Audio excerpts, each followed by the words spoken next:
കിടക്കുക. ഭാര്യമാരെ തല്ലുന്ന എന്റെ ചെറുപ്പക്കാരോട്, വേദനിപ്പിക്കുന്ന ചെറുപ്പക്കാരോട്, പൊന്നുമോനെ, നിന്റെ വിവാഹ ദിവസം നിനക്ക് ഓർമ്മയുണ്ടോ?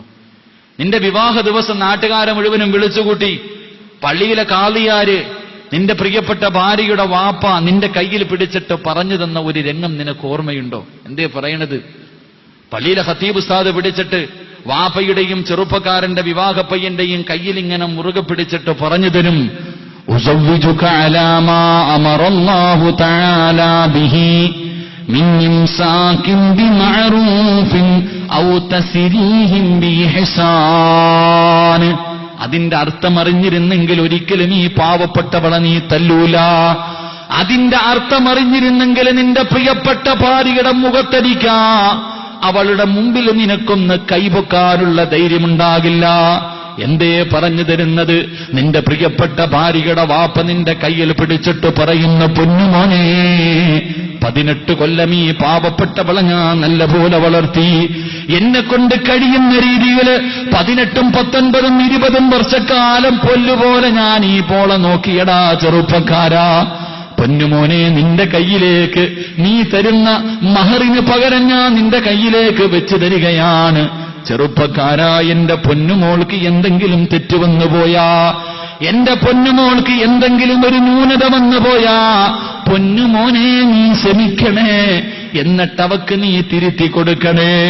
ഓരോ ഭാര്യയുടെ വാപ്പയും കയ്യിൽ പിടിച്ചിട്ട് തന്റെ മരുമകനോട് പറയുന്നു, മോനെ, എന്റെ പൊന്നുമോൾക്ക് എന്തെങ്കിലും തെറ്റുവന്നു പോയാ, ഇവൾ അനുസരണക്കേട് കാണിച്ച, ഇവള് കുരുത്തക്കേട് കാണിച്ച, നീ ക്ഷമിക്കണേ, ഇവൾക്ക് പറഞ്ഞു മനസ്സിലാക്കി കൊടുക്കണേ.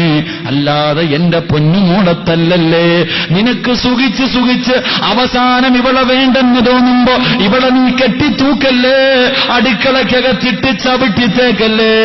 എടാ, നിനക്കെന്റെ പൊന്നുമോളെ വേണ്ടെന്ന് തോന്നുമ്പോ ഇതുപോലെ എന്റെ പൊന്നുമോളെ എന്റെ കയ്യിലേക്ക് തന്നെ തിരിച്ചു തരണേ. നിറകണ്ണുകളോടെ നിന്റെ ഭർത്താവിന്റെ വാപ്പ, നിന്റെ ഭാര്യയുടെ വാപ്പ നിന്റെ കയ്യിൽ പിടിച്ചിട്ട് പറഞ്ഞത്, എന്റെ പൊന്നുമോളെ നിനക്ക് വേണ്ടെന്ന് തോന്നുമ്പോ നീ കൊന്നു കളയല്ലേ, ചവിട്ടിത്തേക്കല്ലേ, ആ പാപത്തിന് കണ്ണീര് കുടിപ്പിക്കല്ലേ. നിനക്കിവളെ വേണ്ടെന്ന് തോന്നുമ്പോ എന്റെ കയ്യിലേക്ക് തിരിച്ചു തരണേ എന്ന് നിന്റെ ഭാര്യയുടെ ഉപ്പ നിന്നോട് പറഞ്ഞു തരുന്നത്, ഉസവ്വിജുക അലാ മാ അമറല്ലാഹു തആല ബിഹി മിൻ ഇംസാകിൻ ബിമഅറൂഫിൻ ഔ തസ്രീഹിൻ ബിഇഹ്സാൻ. എന്റെ ചെറുപ്പക്കാരാ, ഭാര്യ അടിക്കണമെന്ന് തോന്നുമ്പോ നീ ഇതൊന്ന് ചിന്തിച്ചാ മതി. എടാ, നിനക്കതിന്റെ വേദന അറിയണമെങ്കിൽ നിനക്കും ഒരു മകളുണ്ടായി, ആ മകളെ മറ്റൊരുത്തനെ കെട്ടിച്ചു വിട്ട് അവൻ തല്ലുമ്പോളെ അതിന്റെ വേദന നിനക്ക് തിരിച്ചറിയൂ. അതുകൊണ്ട് എന്റെ പ്രിയപ്പെട്ട ചെറുപ്പക്കാരോട്, എന്റെ പ്രിയമുള്ള പെണ്ണെ, നിനക്കെത്തിരി അഹങ്കാരം കൂടുതലാ. മഹാനായ റസൂലുള്ളാഹി സ്വല്ലല്ലാഹു അലൈഹി വസല്ലമ തങ്ങൾ, അള്ളാഹുവിന്റെ പ്രവാചകനുണ്ടല്ലോ, തന്റെ പൊന്നുമകളോട് വിവാഹത്തിന്റെ രാത്രിയിൽ പറഞ്ഞു കൊടുത്തതാ. അള്ളാന്റെ റസൂല് പറയുന്നു, ഫാത്തിമ അഹങ്കരിക്കല്ലേ, ഫാത്തിമ അഹങ്കരിക്കല്ലേ, അള്ളാഹു നിനക്ക് ദാരിദ്ര്യം തരുമെന്ന് നബിയുനാ റസൂലുള്ളാഹി സ്വല്ലല്ലാഹു അലൈഹി വസല്ലമ തങ്ങളെ പഠിപ്പിക്കുമ്പോ, പാവപ്പെട്ട കുടുംബത്തിൽ നിന്ന് കേറി വന്ന പെണ്ണ്, നിനക്കൊരു നല്ല ഭർത്താവിന് കിട്ടി, നിന്റെ ഭർത്താവിന് നല്ലൊരു ജോലി കിട്ടി, നല്ല ഒരു വീട് വന്നു, നിനക്ക് അഹങ്കാരം കിട്ടി.